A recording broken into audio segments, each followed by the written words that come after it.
Hi there, welcome to Healing with Marcus. This is Marcus. I hope you're doing really, really well. I welcome you to this inner journey. We're going to do a shorter talk on the shadow.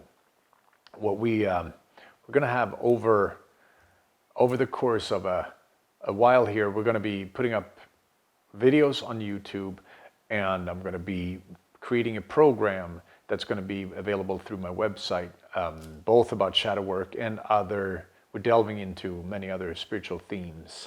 But this is one of the ways we walk into our deeper sense of self. How we find peace in ourselves, in our world. Part of it is through looking at what they call shadow. It was such a very hot topic about a year ago and 2 years ago. Everybody talked about shadow work and facing your shadow and all that. And then it kind of fell, it was almost like a fad, right? It almost fell off, and now we're coming back into looking deeply at ourselves. It's not about being self-centered. It's not about being, oh, it's all about me, even though it is all about you. It is all about your inner journey towards finding your inner truth. Now, when we are finding our inner depth, our inner spiritual journey, we end up having to look within ourselves. We end up having to look at our own behaviors. It's really easy, and usually it comes from any kind of outside traumatic event, any kind of almost hitting a bottom of different kinds. We at times will hit an emotional bottom. There can be a breakup of a relationship. There could be a death of a loved one. There could be a loss of a job. There could be a loss of control of yourself. When you're in any form of addiction, at some point during these addictions or these phases of our lives, or if we lose a relationship, it becomes easier to at some point look at ourselves as well. If you are like me, I had a bunch of relationships in my 30s. And towards the end of my 30s, when I looked back, I saw that I had this string of relationships. And they were all wonderful in themselves, but they also fell apart very dramatically and very traumatically and very much, like I said, dramatically, like a lot of drama in them. Now, what that led me to was that even though there's been a few different partners over these years, 6 or 7 partners in as many years, I realized somewhere that I was the lowest common denominator. That it is me who is the common denominator in the drama and the story of my life. Even though, of course, other people can do things that can absolutely hurt us. There's no doubt that people can take actions that are usually selfish or out of control that can hurt you or me. But even when that happens, if somebody does kind of hurt us once, if we leave right away and we're like, yep, that's it, we have had healthy boundaries and we have moved on. But most of us don't do that, right? Most of us stick around, try to change the other person, try to create some form of healthy environment in an environment that isn't healthy. So when we stick around, you can ask yourself, why did I stay? What part of yourself thinks that you can wrestle satisfaction out of life if everybody just do it the way we want them to? And when we start to look at, if you are in a triggered state, these are not easy topics to sit with. This is not your get happy fast trick of, hacking your life. This is a very deep spiritual journey where if you are able to sit with yourself, if you're able to go deep within in your meditation, you may start to find that there are things in your life that get triggered at different times, that you have reactions to things that come your way, and our mind program will always say, well, if people just didn't do that, if they just acted right, If this person acted this way, I wouldn't react this way. We all have that. We all have things in ourselves that get triggered by behaviors of others. And when we get triggered, we act out, we lash out. This trigger comes up because we are hiding a trauma. We are trying to suppress a trauma in our system. And when anything comes up that reminds us of this trauma, we get triggered and we start lashing out in order to not feel that feeling that's underneath. And it can quite often be, let's say, an abandonment feeling. If you have, we're going to use the example of a partner, but it could be at work, if your boss acts a certain way, or if your workmates start to act certain ways towards you, you might get triggered into feeling worried or afraid about your job situation. And if you're in a relationship and your partner starts acting certain ways, that could trigger you to protect yourself. And in this case, we're talking about abandonment. So if it seems like we're about to be abandoned, how do you react? Do you pull back into yourself and say, oh, okay? Or do you act out, more like I act out? I act outwardly and I get triggered and I start trying to change other people's behavior. And when I'm in that state, my shadow is fully activated. It's very important for us to own our own inner space and our own truth. And if we can't admit to, oh my goodness, that's my shadow side, if we can't admit to it, it's going to be a long road. Because it's going to stay being everybody else's fault how you're feeling. And then shadow will get activated, and then we are going to be forced to act out, and we're going to be left alone feeling abandoned again. So one of the things you hold up, if you can start to track down where in your system do you feel your fear get activated? When you are, let's say we come from this peaceful, mindful, centered, loving state. If you bring yourself in there right now, and then this is going to be a little jarring, but then you put yourself in a situation that has triggered you.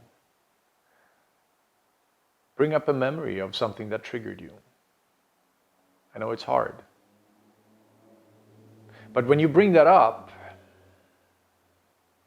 we can sometimes see our reaction. We can sometimes see how we lashed out, how angry I got, how much I told somebody bad things.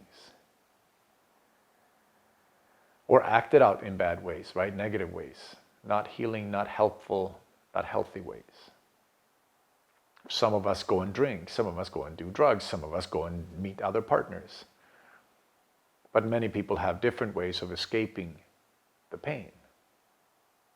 But in this case, we're not escaping. In this case, we're staying with that sense of, the sense of pain that gets triggered. So if we have a partner that's acting out in ways, or workmates acting out in ways, or family members, that threatens our inner stability, that threatens our feeling of self-worth, our feeling of belonging, quite often our inner shadow, we could call it our demon side, rears its ugly head and begins to protect us.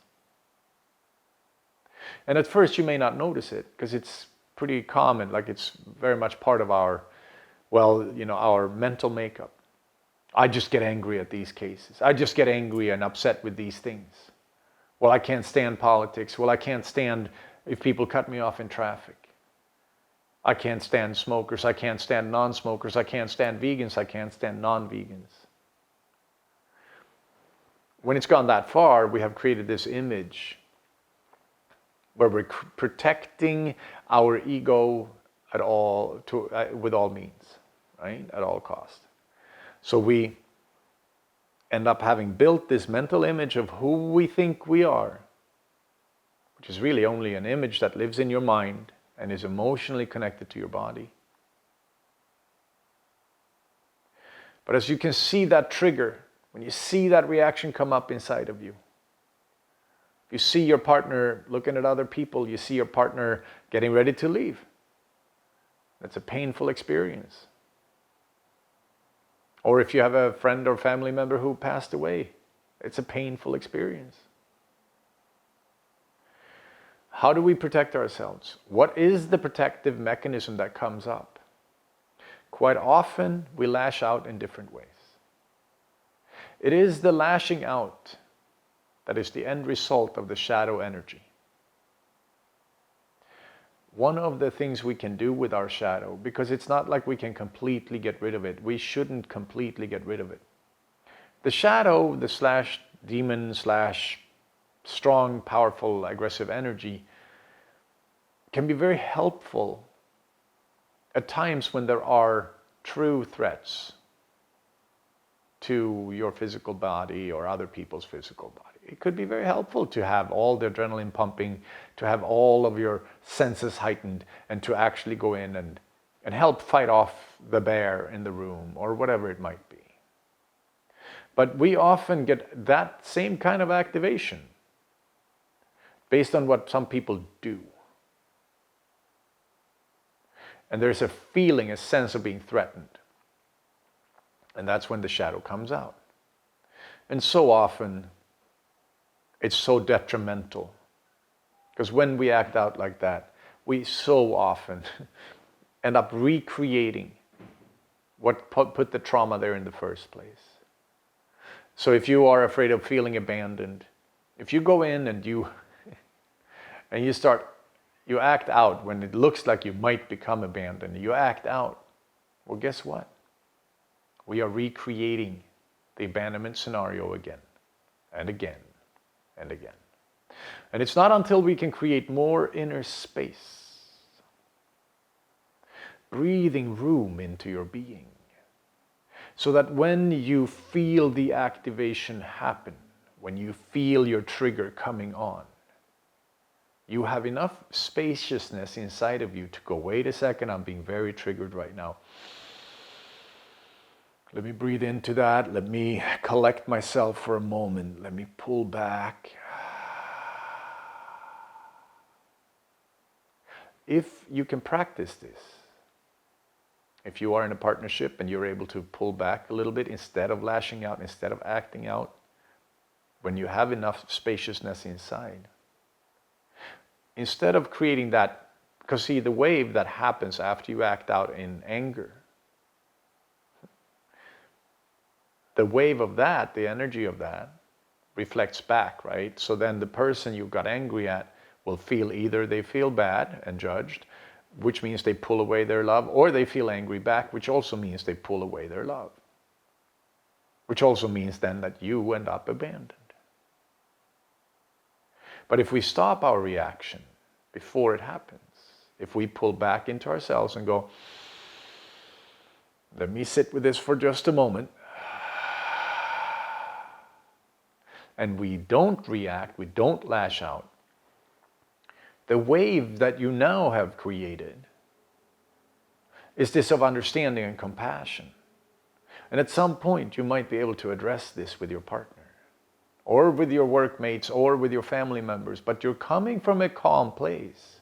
You're coming from a peaceful inner state, where you may be able to say, you know, when that happened, it didn't make me feel very good. Or when that happened, was that really true? Were you guys talking about me? Was that really meant for me? Did you say something really mean to me right there? Or were you interested in this other person over there, if it's to your love partner? Whatever it might be that triggers us. Because we often hear something else. Even between parents and children, right? The parent might feel really insecure around their kid. But instead of saying, did you really mean I'm stupid? Did you really mean I am this or that? Instead of saying that, we usually lash out and we yell back, parents and kids alike. And what we can learn is to say, that really hurt my feelings when you said that. did you mean that? Or we can say, when you said that, am I really that bad that you said? We can, if we are solid within ourselves, if we are solidly anchored within, it is really not that hard to ask those questions. Because you know your inner deeper truth. Because you know that you may have said or done something hurtful. Or you know you didn't, and that they misunderstood. But either way, this is a way for us to learn how to live with and embrace our shadow side without having to cut it off, because the cutting off may happen when we reach sainthood. But most of us have not reached that point. Most of us will still have moments in our lives when we get triggered. And most of us will have to learn how to sit through it and with it. So if you can envision that the shadow is the sides of yourself that you're trying to hide. Trying to hide from the world. And it is also what you're trying to protect. Right? It shows up when what you're protecting inside of you, the hurt, the trauma, when you're protecting it, the shadow will show up to protect yourself from feeling that way again. So when we begin to heal the original cause of that trauma, if we begin to heal the abandonment wound, almost everybody has a form of father or mother wound in their system, or abandonment from your family, from your partners, almost everybody does. And if we can sit with that, breathe space into it, create healing, create a feeling of your energy, life force, the flow that's going on inside of you at all times, the deeper you connect, the easier it is to sit through these things that previously triggered you because you felt threatened. Once you have started to connect into the body, we relax, we soften to the mind energy. We allow the mind energy to soften and release. We soften into our hearts, into our body. As we do, we grow in inner connection. The shadow side relaxes. It seems to realize that it doesn't need to protect you at all times. All right, this was a shorter video on the shadow. It's 20 minutes, so it's still kind of a longer video, but there'll be more coming soon. I hope you're doing really, really well. And I hope that you are finding your way into your inner world. That you are on your meditation path. This is how we grow. This is the spiritual journey. Thank you for listening. Thank you for being here. If you like this, please click the thumbs up, subscribe to the channel, share it if you feel like you want to share it, or go to my website, healingwithmarcus.com. All right, everybody. Have a beautiful weekend. The live comes up on Monday, 7 p.m. Much love. Namaste and aho.